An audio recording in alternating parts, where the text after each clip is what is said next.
તમે ગમે એવી એસીવાળી રૂમમાં બેસી જાઓ ને, પણ ઓફિસમાં ગમે એવી બેઠા હો, પણ એ ટાઈમે જ્યારે સ્કૂલમાં ભણતા અને સાહેબ ભણાવતા એમાં તો ધ્યાન હોતું જ નહીં, અને વરસાદ આવવાનો હોય, એકદમ અંધારે લગાવેલું હોય, અને ઘરે જવાની ખુશી હોય એકદમ, એમ કે વરસાદ આવશે તો ઘરે જવા મળશે.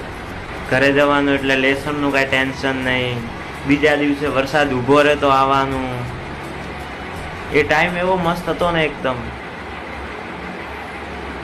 એ દોસ્તો બહુ યાદ આવશે.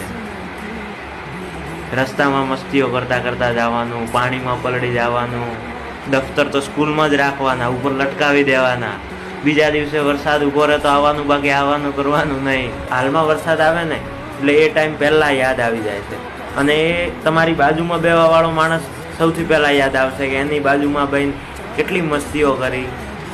એકદમ એમ વરસાદ આવે ને એ